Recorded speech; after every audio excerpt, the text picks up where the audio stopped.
Hi, my name is Rich Schmidt. I'm here at St. Joseph's Winery in Canby with Carl and Tara McKnight. It's January 22nd, 2019. Thank you both for joining us today. We're going to start you off by asking, why wine? Wasn't my choice, it was my parents' choice. So they started the winery back in 1983 was the first year that we were bonded, or it was the year that we were bonded as a winery. And it wasn't such a popular thing back then. I was going to high school and I can remember we had a father-daughter dinner dance and fundraiser. You know, the good Catholics, they always have the wine and beer and everything. And I'm like, Dad, please don't tell anybody what we do. But now it's kind of like, yeah. I married into it. I got in the old-fashioned way. Nice. What were you doing before getting into wine? I was in the beer business for many, many years. And I met Tara she worked for a distributor of fine Gallo wines and Miller beer. And I worked for Miller beer, and I came out for a sales meeting and we met, and the rest is infamy. Did you ever consider doing anything besides wine, or did you ever expect to do something else? I actually started out at the university in engineering and thought after a couple classes like, oh no, I don't want to do this the rest of my life. And you know, my parents were in the industry, and back then it was pretty fun. It still is a lot of fun, but there were not as many regulations and rules back then. Good people. Going to the state fair was like a reunion of all the winemakers in Oregon. You know, there were like 25, 30 wineries at the time. So then I pursued marketing, and I wanted to get experience on the sales end of it. And so I went to work for a distributor after college. And the plan was always to come back to St. Joseph's? Yep. Or was that okay? Yep. What was your parents' reaction to that? They loved it. Yeah, my brother was studying viticulture, and so he still maintains the vineyards, and so I'm here with Carl helping run the winery. Yeah. Tell me about some of the kind of early memories you have. You talk about being fun in the 80s as a child in the wine industry. Tell me about some of the early memories you have. My brother was not 21, and we would go to festivals, and he'd be in the back opening bottles as fast as we could. At the Newport Wine and Seafood Festival, I had a little company car, a Dodge Colt, a little hatchback, and they called me. The festival was usually Friday, Saturday, Sunday, and they said, bring more wine. So I loaded up that little Dodge Colt. It was just bottoming out, and I think I had like 20 cases of wine jammed in there, and drove to Newport on Friday night for the rest of the weekend. And it was just bustling times, you know, small intimate tasting rooms, and we started the first grape stomping festival in Oregon, and we made it a harvest themed event, and my father wanted it to be very traditional, and so you have to have a young maiden stomp grapes, and so nobody wanted to do it in the crowd, and so he grabbed me. So I was the grape stomper for quite a few years. And now, you know, it's so popular that people clamor to do it, so. But yeah, fun festivals and good times. Sure. You didn't have a lot of neighbors around here, at least doing other wine as well. So did you have a lot of experience going to other wineries, other tasting rooms at the time? No.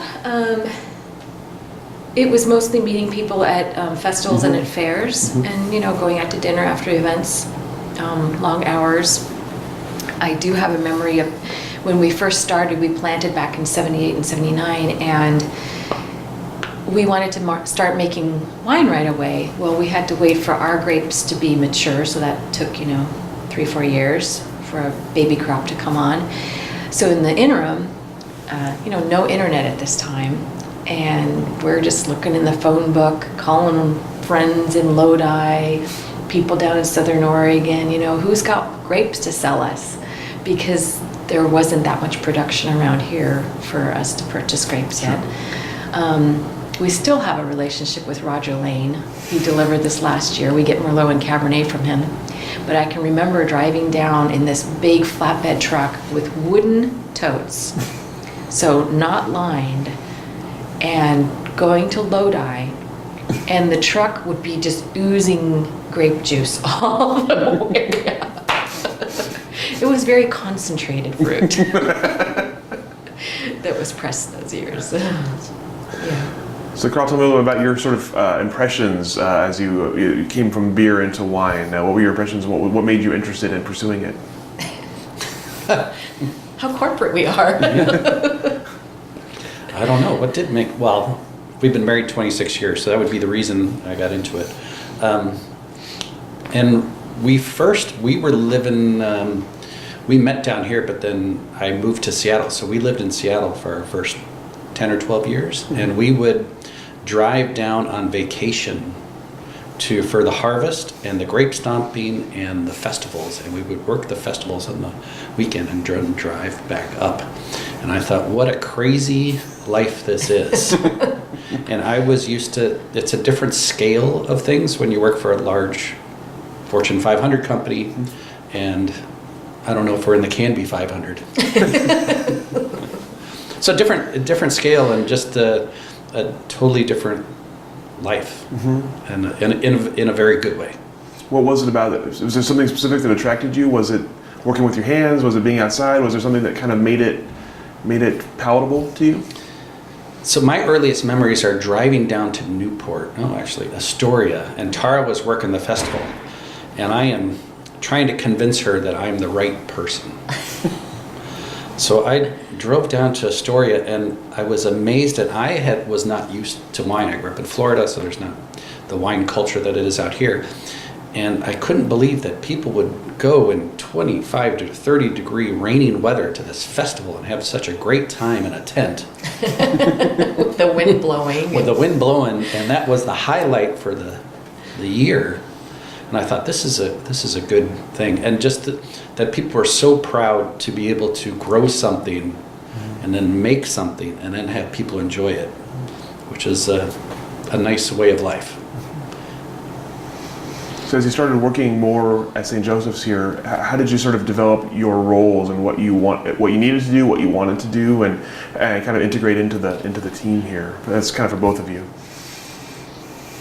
Well, when we lived in Seattle, we were exposed to a lot of Eastern Washington fruit.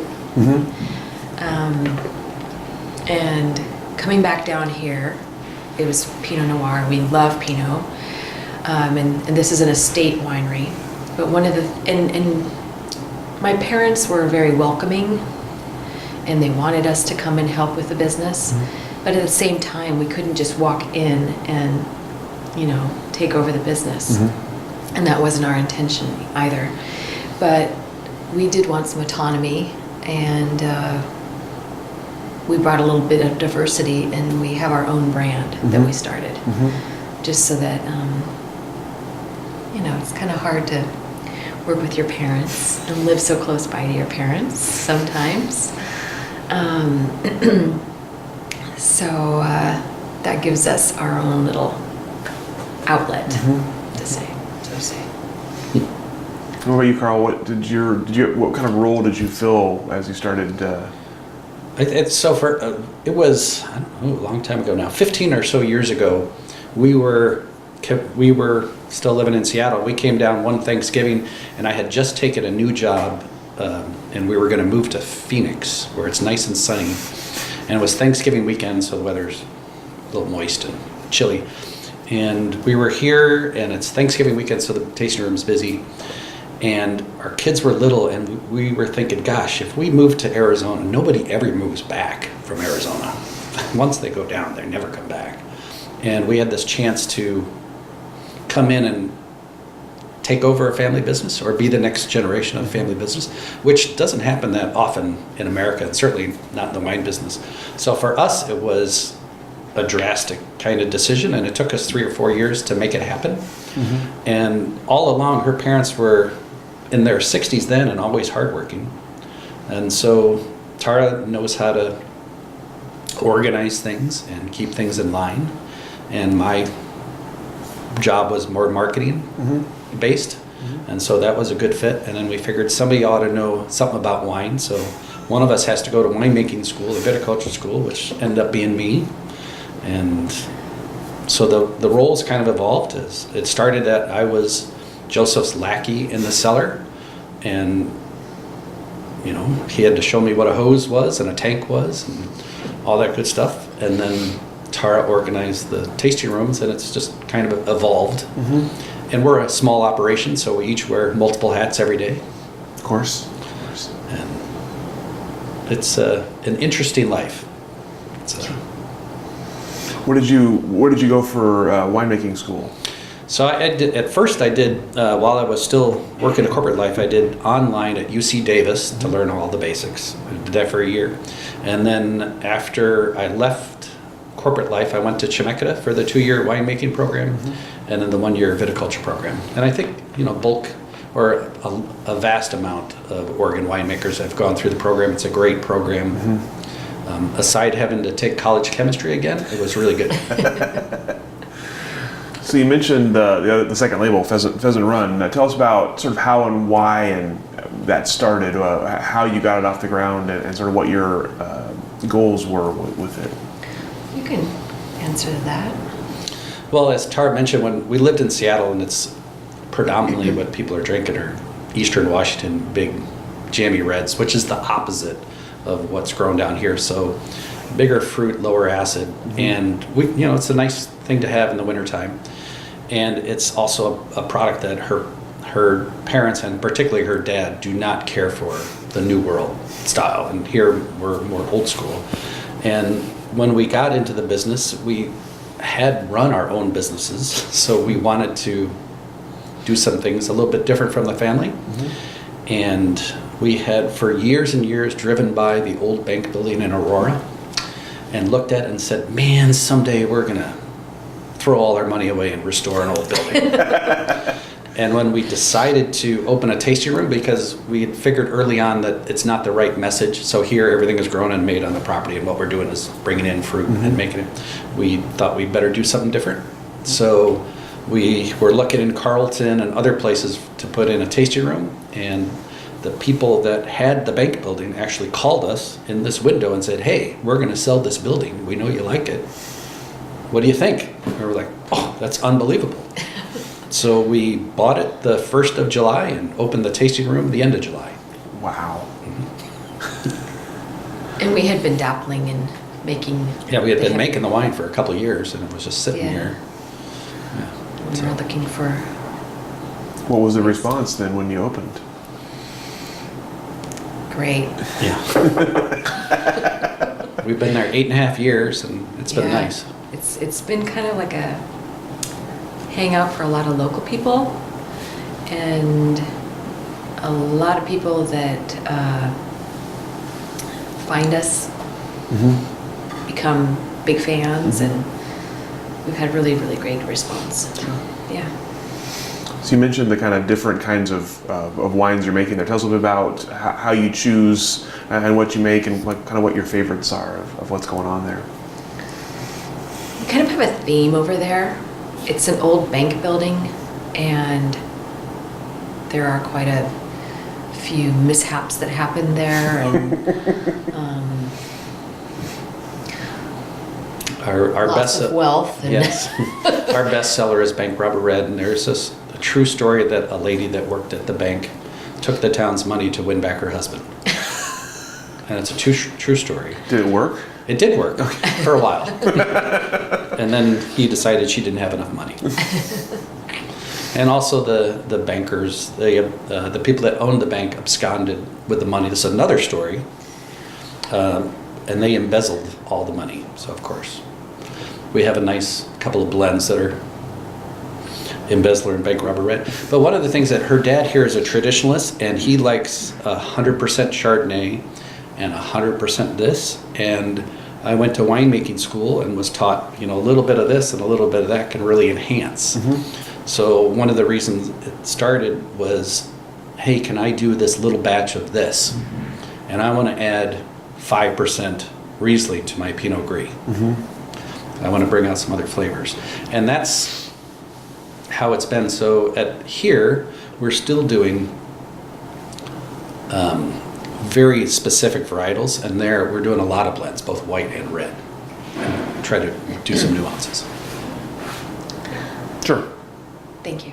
So we were talking about starting Pheasant Run. I'm curious, what were the sort of the challenges of getting it off the ground, and what were the most exciting parts of having your own label?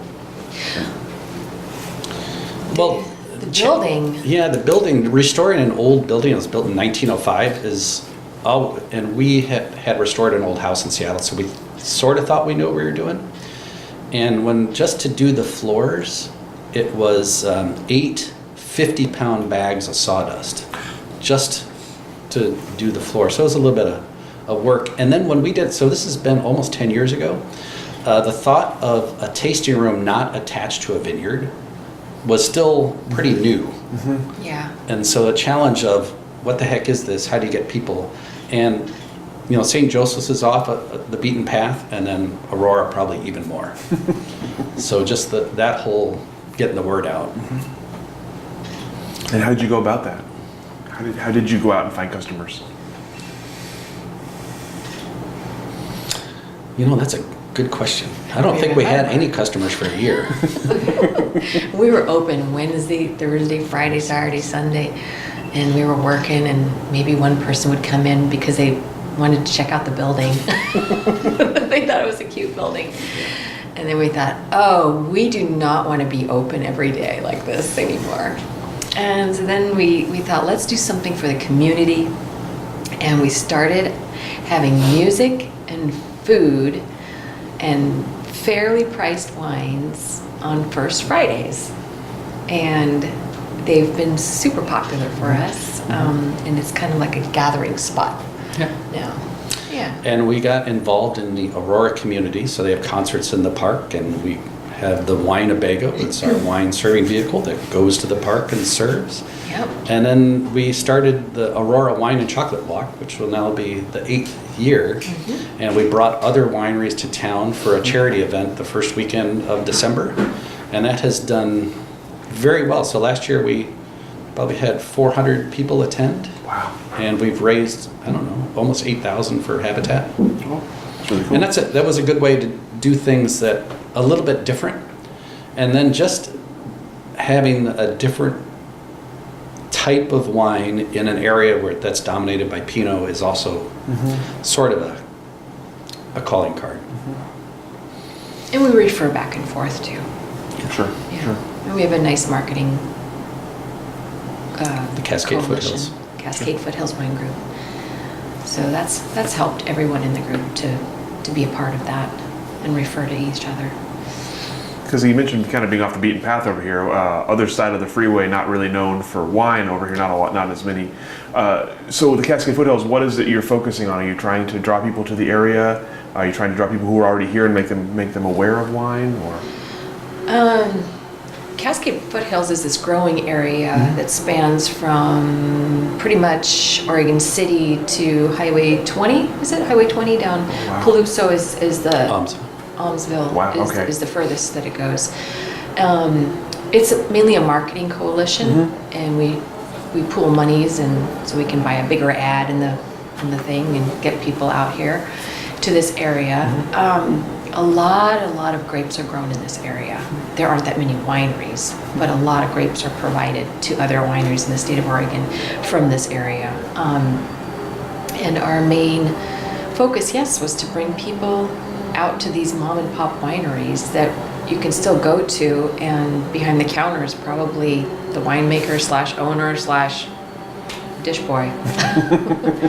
So we wanted to let people know that off the beaten path there are some really nice little gems. And, Sure.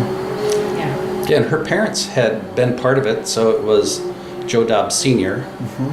And a few other folks, and it was the East Valley Wine Group for many, many years, and then was sort of a second generation. Well, for us and some other newer folks, it was about rebranding to something that sounds better, so Cascade Foothills.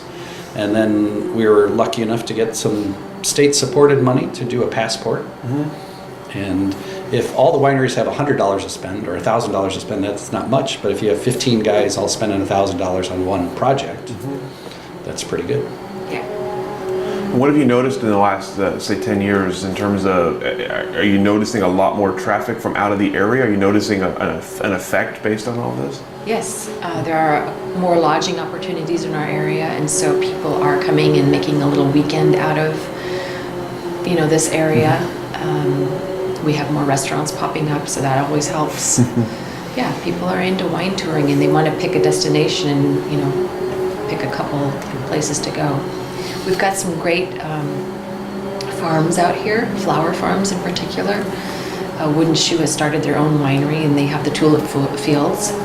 Swan Island Dahlia got voted as one of the top 100 best places in Oregon for 2019, as did we, but they got number 4. They're huge, yeah. So there are lots of things to do in our area that are more agritourism, like not just wine. So, yeah. How do you balance your work between Pheasant Run and St. Joseph's? St. Joseph's? Pheasant Run. That's pretty easy then. Okay. Yeah. We've decided to divide and conquer. We've got a great staff Yeah. that supports us, and pretty much you either work there or you work here. Okay. Yeah. Makes sense. And then for us as a married couple, it's kind of good not to work together every single day. And how'd you come up with the name, Pheasant Run? So we stole it from her parents.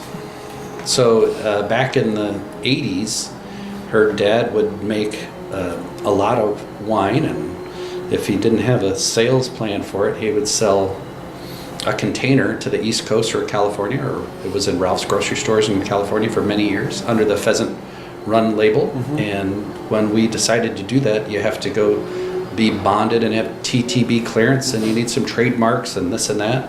And they weren't using the name. We were like, oh, we could avoid all of this hassle if we just take this name, because we owned all the rights and everything else. Sure. Because it wasn't sold in Oregon. Sure. So Yeah. it was new and it hadn't been used in many years. Yeah.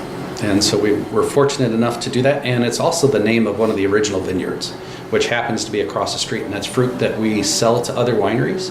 And it's also the fruit that we started to make for some of the white wines at Pheasant Run. Sure. Yeah. What advice would you guys have for someone who wanted to enter the wine industry, say, today? You're crazy!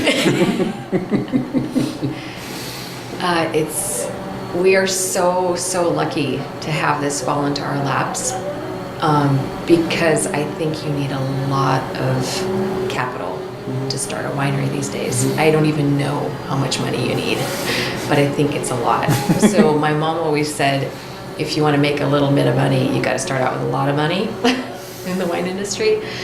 And then the other thing she always says is a winery does not need a master, it needs servants. So you're basically, you're always working, but you gotta love it. And what's not to love in this industry? It's a lot of fun. Yeah, we're very fortunate to be able to have a family business to help, which was already very solid, to just tweak and help grow. So that doesn't happen that often. And with the, so when we got into the business only 10 years ago, there were 200 wineries. So now there's 700 wineries in Oregon. That the field keeps getting split. But the distribution opportunities, and particularly if it's really easy to make nice wine, but it's really hard to sell nice wine because everybody in Oregon makes nice wine. So everybody's making 5 wines. So you got 25,000 wines to choose from. So to get out of the pack can be, I think, a little bit challenging, even for us, and particularly with the places that sell wine being smaller in number. So Safeway and Albertsons are one decision maker. Fred Meyer, which was everybody's best customer, that decision is made in Cincinnati now. So they, instead of having 200 Oregon wines, they have 20. So that's the hard part of the industry, is how to get your wine to market. And even for us, so we were named one of the top 100 destinations in Oregon. Even we struggle with our distributor with, why do we need to sell your wine? I have Joe Smith's wine. And the big guys are getting bigger, and that's a challenge for the industry. Yeah. What do you see as the possible solutions to that, or the possible what that's going to cause, the changes that's going to cause? I don't know, because even when you go to a restaurant, they have certain profit margins that they need to have, and it's really hard to spend. Oh, excuse me. Controversial part of our philosophy. Yeah, it's hard to spend, $12-15 for a glass of wine. I think until, maybe it's never going to happen, but Oregon needs to have a big guy to have a really good affordable price point to get people into supporting Oregon wines in their restaurants. Sure. So let's talk about Oregon then, as long as we're on that topic. Where do you see the future of Oregon wine? Obviously, you talked about the changes you've seen, even in the short time since you've owned. What do you see in the next 10, 15 years? I see nothing but upside for Oregon wines. Yeah, they're just so different. They're eclectic. We've got so many different styles of winemaking in this state. I think people are noticing it. Yeah. They know what France tastes like. They know what California tastes like, and Chile and Argentina. And Oregon is kind of like, ooh, all different. Yeah, one of the things that makes Oregon great is we have really high acid in the wines. We don't have to add the acid, which makes the wines distinctive. It cuts through the fat and food. It adds a little bit of flash. And we have a lot of people like us that we have 50 acres of grapes. Well, that sounds like a lot in California, but people would laugh at us. And so we have a lot of small producers making nice wines, which is tremendous upside.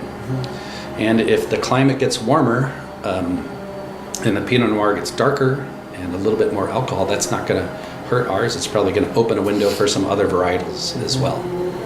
So, and the tourism thing, it's big. A beautiful spot in the world. Yep. Yeah, visit, don't stay, right? Yeah. What are some of the varietals you're working with that particularly excite you? So we have Syrah here that we've had for about 20 years, and in the last few years, because we've had warmer weather, our Syrah is darker than the Walla Walla Syrah I brought in. Wow. Which it's Willamette Valley Syrah, so we're pleasantly surprised. And is that helpful for the global world? Well, it's helpful for that part in the vineyard, I can tell you that. And then we also have done Gamay, and these are cuttings that I did at viticulture school, and we've had those for about 6 years now across the way. And so it's Pinot Noir is great, and it's beautiful, and sometimes people want something a little bit more fruit forward, a little less finesse. And so both of those kind of fit the boat. And we also have been making Gewürztraminer since Joe planted Gewürztraminer and Chardonnay, and those are both kind of back in vogue in Oregon, and they're both very aromatic and they're both clean. And it's nice to know that the things that Joe did 40 years ago are still popular today. What about the future for you guys more personally? What about the future of St. Joseph's and a Pheasant Run? What do you see/hope for the next 5, 10, 15 years? We're hoping that Kendall Jackson guy is going to return our call. I'm just kidding.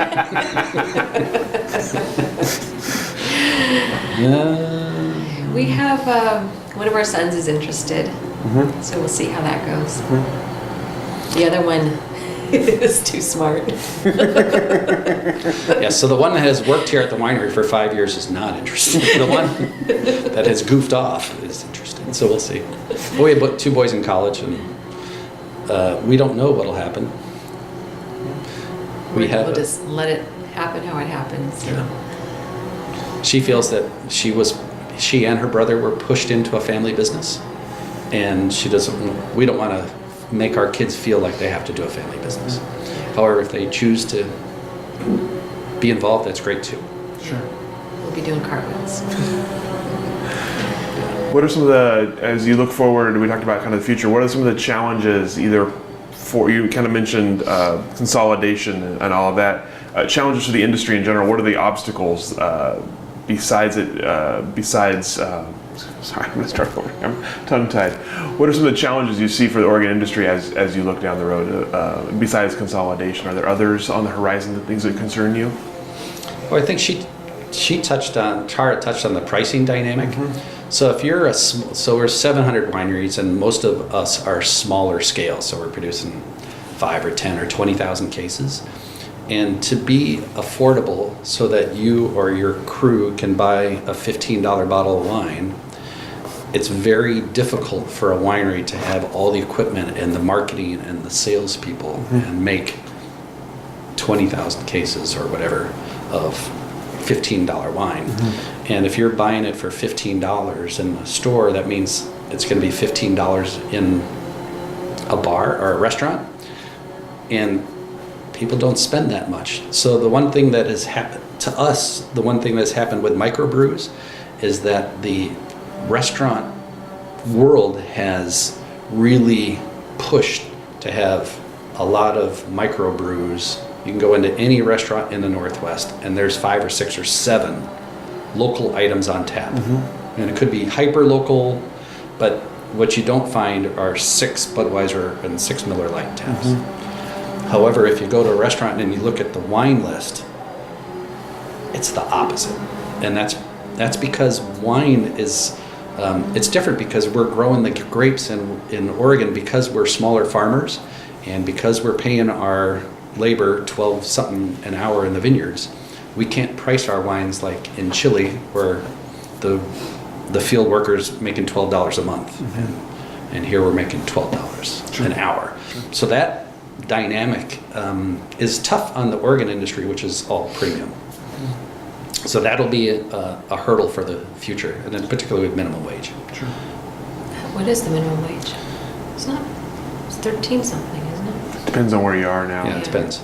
So that's something for the future, and that's a challenge, as well as the challenge of vineyard workers coming from south of the border, which any farming is a challenge for the future. Sure. Yeah. All right. Well, that's all the questions that I have. Is there anything I should have asked that I didn't? Any final thoughts here that we didn't touch on? No. Hopes, No. dreams, concerns? No. What? Interesting. Well, we'll cut all that out. Don't worry. Thank you both so much for your Thank you time and guys for your for coming answers.